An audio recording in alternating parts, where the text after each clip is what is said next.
ISI chief یا chief of army staff کے خلاف بات کرنا غداری ہوتی ہے، ملک شام بن جائے گا، یمن بن جائے گا. یہ وہ بدبخت ہے جو اپنے لیڈر کی بہن پر الزام لگاتے ہیں کہ وہ ایجنسیوں سے رابطے میں. آپ کے اس نظریے میں اسٹیبلشمنٹ کا کتنا کردار ہے؟ میرا 20 سال کا صحافتی کریئر پورے پاکستان کے سامنے ہے، میری ٹویٹس سامنے ہیں، میری ویڈیو سامنے ہے. بھائی میں نے کسی ایک جگہ اسٹیبلشمنٹ کی یا جرنیلوں کی حمایت کی ہو، ان کے حق میں بات کی ہو، ان کی تعریف کی ہو، میری گردن اتار دیجئے. یعنی آپ اس بندے کو تو انقلابی مان رہے ہیں جو بیٹھ کے کہتا تھا کہ جنرل باجوہ جمہوری ہیں، جنرل باجوہ بہت سلجھے ہوئے ہیں، جنرل باجوہ میں بہت ٹھہراؤ ہے، اس لیے فوج میں کوئی ریئیکشن نہیں آ رہا. جنرل باجوہ کی اسٹیبلشمنٹ کی کیا بات ہے، جنرل باجوہ کی اسٹیبلشمنٹ ضیاء سے بھی اچھی ہے، جنرل باجوہ کی اسٹیبلشمنٹ جو ہے مشرف سے بھی اچھی ہے. جنرل باجوہ کے خلاف کوئی اور بات کرتا تو بڑا ریئیکشن آتا. یہ جنرل باجوہ اچھے ہیں اس لیے کوئی ریئیکشن نہیں آ رہا.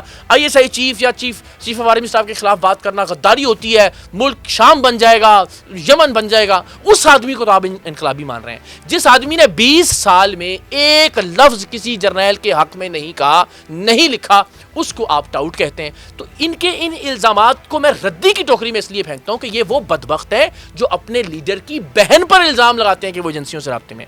یعنی علیمہ خان صاحبہ پر سٹنگ چیف منسٹر نے الزام لگایا آپ کے کہ یہ MI سے ملٹری انٹیلیجنس سے رابطے میں ہے.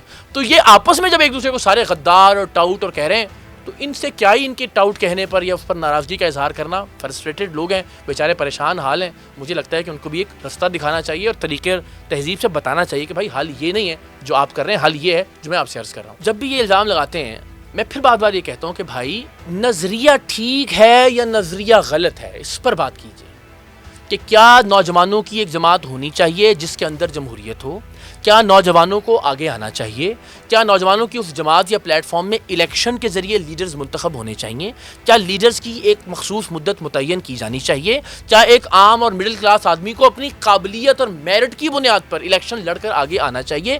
یہ باتیں اگر غلط ہیں تو اس پر بات کیجیے آپ. اب یہ صرف اس لیے کہ چونکہ ان باتوں کا آپ کے پاس کوئی جواب نہیں ہے تو آپ صرف یہ کہہ کر کے اسٹیبلشمنٹ نے بات کروائی ہے یا اسٹیبلشمنٹ کی لانچ کر رہی ہے جان چھڑوا نہیں سکتے اس نظریے سے. اور اگر آپ یہ الزام عائد بھی کرتے ہیں تو میں کہتا ہوں اس کی کوئی دلیل تو دیجیے.